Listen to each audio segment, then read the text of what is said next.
하나님이 우리에게 믿음을 더하여 주시옵소서. 459장으로 하나님께 찬송 올려드리겠습니다.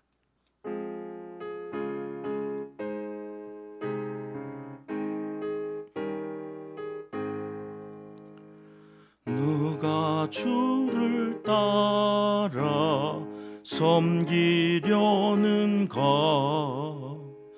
누가 죄를 떠나 주만 따를까? 누가 주를 섬겨 남을 구할까? 누가 주의 뒤를 따라가려나? 부르심을 받아 주의 은혜로 주를 따라가네. 주만 따르네. 세상 영광 위해 따름 아니요, 그 신사랑 인해 주만 따르고, 주가 내려주신 은혜 힘입어 주의 뒤를 따라 힘써 일하네. 부르심을 받아 주의 은혜로 주를 따라가네. 주만 따르네. 환난 핍박 많고 원수 강하나 주의 용사 더욱 힘이 강하니 누가 능히 이겨 넘어뜨리랴. 변함없는 진리 승리하리라. 기쁜 찬송하며 주의 은혜로 주를 따라가네. 주만 따르네. 아멘. 새벽 주시는 하나님의 말씀은 잠언 7장입니다. 1절, 2절 말씀 함께 읽겠습니다. 내 아들아, 내 말을 지키며 내 계명을 간직하라. 내 계명을 지켜 살며 내 법을 네 눈동자처럼 지키라. 아멘. 잠언 7장입니다. 잠언은 모두 31장까지 있는 책인데요, 1장부터 6장을 지나서 7장을 열었는데 1절 말씀은 또 내 아들아, 내 말을 지키며 그러십니다. 이쯤 되면 또 그 소리, 일주일 내내 그 소리가 그 소리 같은 한 소리 또 하고 또 하고, 이 지겨울 법하지요. 아무리 중요해서 반복한다 하더라도 이 정도면 이제 뼈에는 몰라도 이 기딱지를 파면 거기에 새겨져 있을 것 같지 않습니까?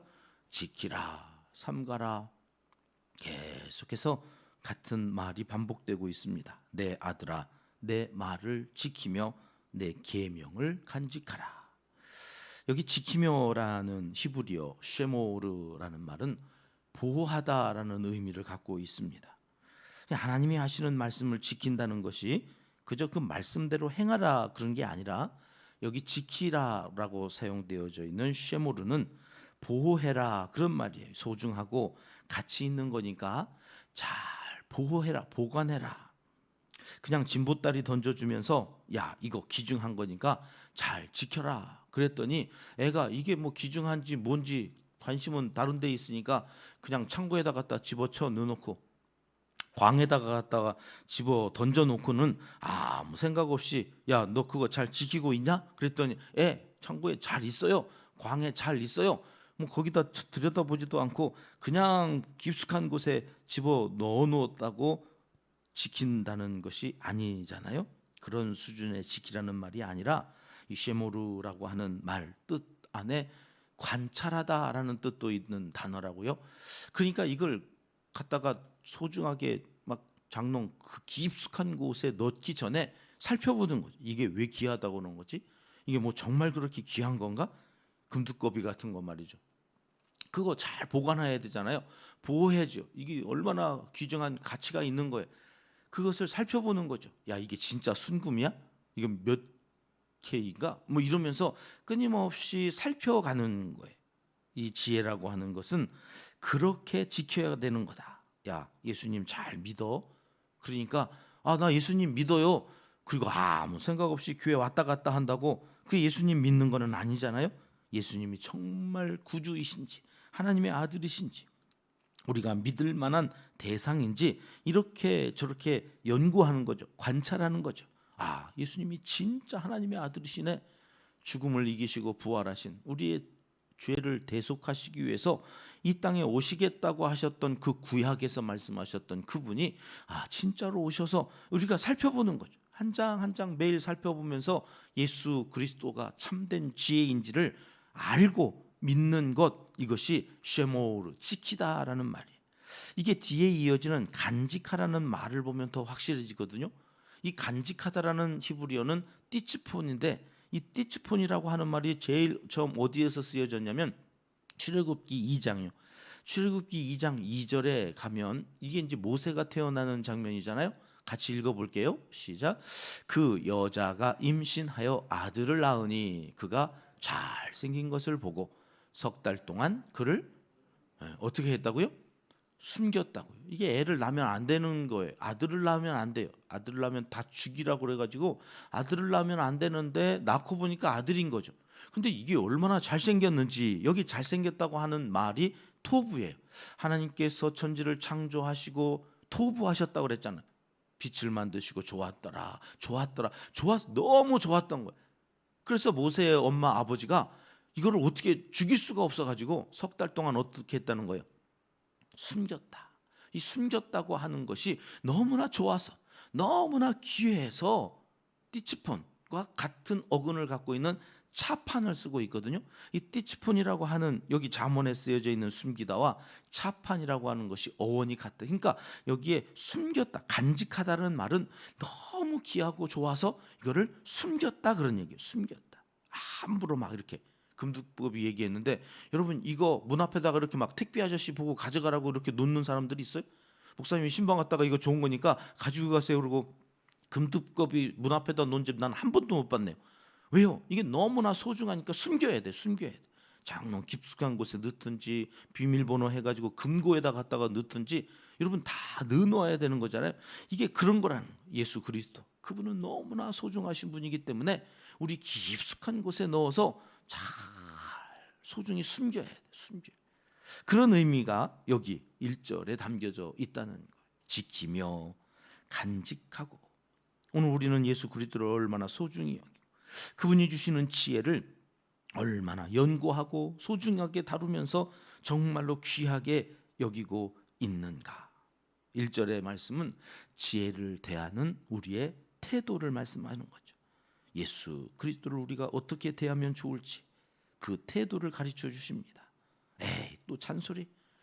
6장까지 계속 그 말 하더니 7장도 또 얘기네? 이러고 털어막. 듣기 싫어. 또 얘기. 우리가 부모님하고 이렇게 전화 통화하면 연세 드셔가지고 한 얘기 또 하죠. 빨리 죽어야 되는데. 어제도 그러시더니 오늘 또 죽어야 된다고. 정말로 빨리 죽어요. 그러면 또 막 승질 낼 거면서 한 얘기 계속 또 하는 거죠. 내가 6.25 때 말이지 막 서면서 했던 얘기 또 하고. 그러니까 잘 전화 안 하죠. 한 얘기 또 할 거. 그 다음 레파토리 다 알아 내가 뭔 얘기인지. 막 입을 막아. 하나님의 말씀도 우리가 그렇게 듣고 있지는 않는가. 똑바로 살라 이거지. 다 아는 얘기 또 하고 앉아있네. 지겨워 죽겠어.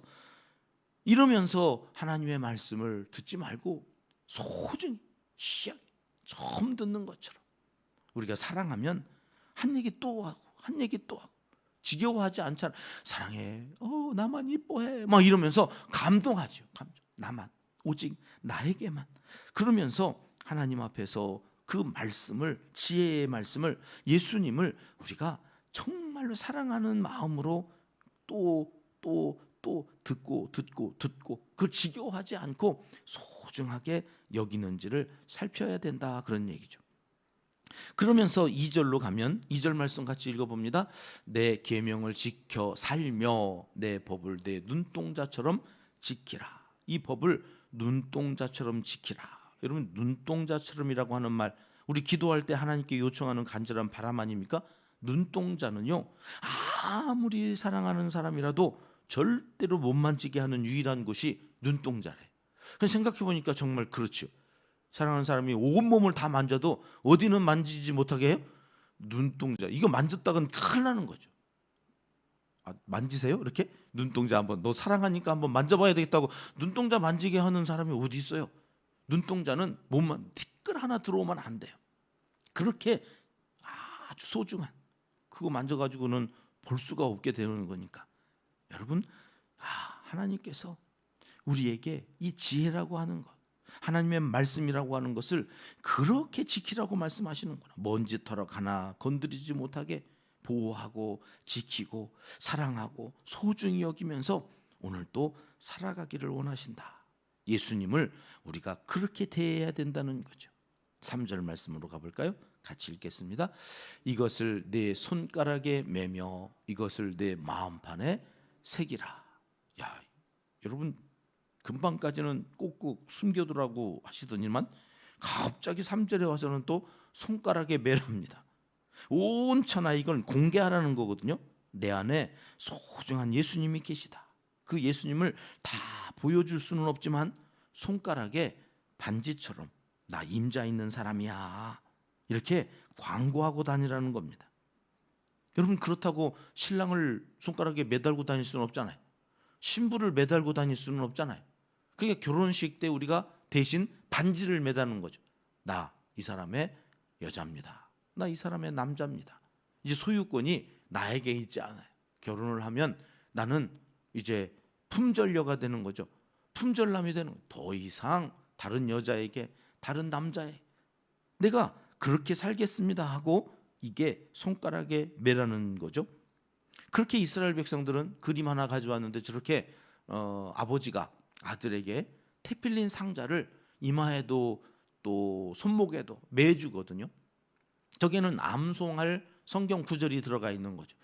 그래서 상자를 열면 그 안에 이렇게 성경 구절이, 그래서 언제라도 꺼내어서 볼 수 있도록 저렇게 자녀들을 양육했다는 거예요. 심지어 성인이 되어져서도 이 가슴판에다가 이 마음판에 새기라고 그랬다고, 이 율법을 진짜로 판에 이렇게 해서 묶어가지고 가슴, 마음에다가 이렇게 담고 다니는 이스라엘 사람들도 있다는 거죠. 철저히 이것을 지켜요. 4절 말씀 같이 읽어봅니다. 지혜에게 너는 내 누이라 하며 명철에게 너는 내 친족이라 하라. 친밀감을 얘기하는 거죠. 지혜에게 너는 내 누이라. 여기 누이라 하며가 중요하거든요. 하며라고 하는 말이 아마르라고 하는 말인데 이게 선언하다, 선포하다라는 말이에요. 내 누이라고 선포해라 하는 말을, 어디에서 이게 선포하다는 아마르가 쓰여지는 단어냐면 결혼식장에서요. 결혼식장에서 이제 나는 누구의 신랑이라고, 나는 누구의 신부라고 성혼 선언하듯이 내가 선포하잖아요. 그것처럼 선포하라는 거예요. 이제는 지혜가 내 누이라. 그래서 신랑 예수님, 나는 예수님의 신부입니다, 이렇게 온 천하에 선포하라는 얘기예요. 명철에게는 친족이라 하라. 유대인들에게 친족이라는 개념이 얼마나 엄청난 건지 미국 생활을 하는 사람들은 다 알아요. 미국에도 이 병원비가 엄청 비싸잖아요. 유대인들이 운영하는 그 병원에 유대인들은 공짜예요. 유대인들만 공짜가 아니라 유대인의 사돈의 8촌까지 그 어머니의 한 10대 막 20대를 거슬러서 누구 하나 유대인이 있다 그러면 그 유대인의 친족은 다 공짜예요. 다 공짜. 제 친구 목사님도 미국에 갔다가 가끔 들어와서 야, 왜 들어왔냐 그러면 치료받으러 왔다 그러거든요. 이게 보험이 안 되니까 병원비보다 비행기 값이 싼 거예요. 그러니까 비행기 타고 왕복 왔다 갔다 하면서 사람들도 만날 겸 치료받으러 들어와요. 거기서 치료받으면 기둥뿌리를 다 뽑아야 되는 거죠. 근데 유대인들뿐만 아니라 유대인의 친족, 하여튼 사돈의 팔종까지 누구 하나만 유대인이 그 집안에 있는 그 사람이 이 병원에 오면 병원비, 수술비 얼마나 비싼데 그거 다 공짜예요. 그러니까 여기 친족이라고 하는 개념이 어마어마하게 중요한 개념이에요.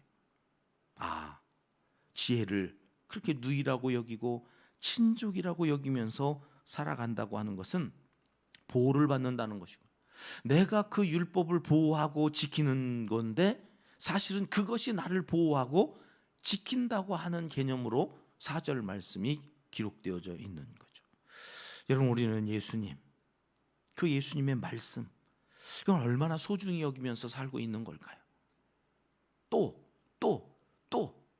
잔소리로 듣고 있지는 않은가요? 하도 듣다 보니까 이제 다 아는 말씀, 마치 내가 그렇게 사는 것이냐 착각하고 오늘 또 그냥 매너리즘에 빠져서 또 그 말씀 하시겠지, 또 그 말씀 하시네, 그렇지, 잘 믿으라는 얘기지, 그러고 그냥 지나쳐 가는 그런 실수를 하고 있지는 않은가. 여러분, 지혜와 명철과 좀 더 가깝게, 좀 더 친밀감을 갖고 살아라, 오늘 새벽에는 말씀하고 계십니다. 고행하듯. 여러분, 억지로 신앙생활하는 것이 믿음이 아닙니다. 믿음은 사랑하니까 그 사랑하는 사람의 말을 더 듣고 싶고, 그래서 진심으로 그 말을 따르고 싶어서 하는 거예요. 정말로 사랑하면 나만의 사람이길 원하잖아요. 그래서 결혼하는 거잖아요. 다른 남자가 다른 여자가 건드리지 못하도록 도장 찍어 놓는 거잖아요. 영적으로도 마찬가지인 거예요.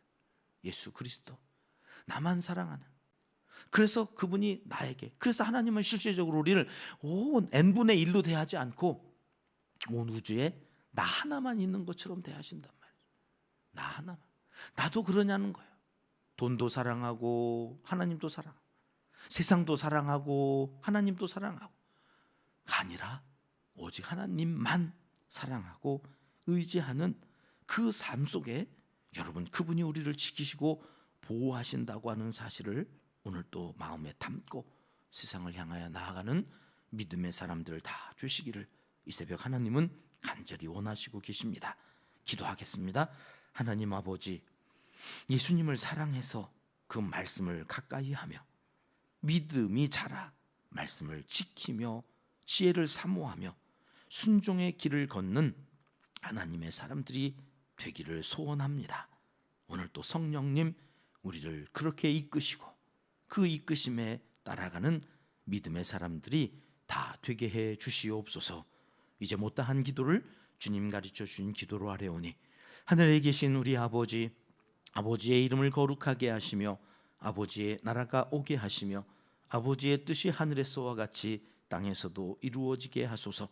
오늘 우리에게 일용할 양식을 주시고 우리가 우리에게 잘못한 사람을 용서하여 준 것 같이 우리 죄를 용서하여 주시고 우리를 시험에 빠지지 않게 하시고 악에서 구하소서. 나라와 권능과 영광이 영원히 아버지의 것입니다. 아멘. 금요일 새벽 함께 합심해서 기도합니다. 사랑이 넘치는 예수님과의 관계로 살아가게 하소서. 다음 세대를 세워가는 양육 공동체가 되기를 5번째 비전으로 삼고 기도하고 있습니다. 교회 학교 교사 선생님들과 이 땅의 한국 교회, 특별히 우리 은평교회의 신앙 교육 시스템이 양질의 교육 시스템을 갖추고 우리 아이들 어려서부터 장년부에 이르기까지 말씀 깊이 지혜를 얻고 예수 그리스도를 온전히 사랑하며 살아갈 수 있는 그러한 신앙 교육이 잘 이루어질 수 있기를 위해서 기도해 주십니다. 북한 땅 동포들과 지하교회 성도들을 위해서 기도합니다. 선교사님들과 농촌교회, 개척교회, 이재민들과 환우들을 위해서 함께 늘 기도하죠. 이제 내일로 다가왔습니다. 청년부 수련회 끝까지 잘 준비되어지고 안전하게 이곳저곳을 다녀야 되는 상황에서 안전사고 없이 잘 은혜롭게 맞춰질 수 있기를 위해서 참여하는 청년들과 참여하지 못하는 청년들까지라도 동일한 은혜를 주시는 귀한 수련회가 되어지길 위해서 오늘 한 번 더 기도해 주십니다. 같이 기도하시겠습니다.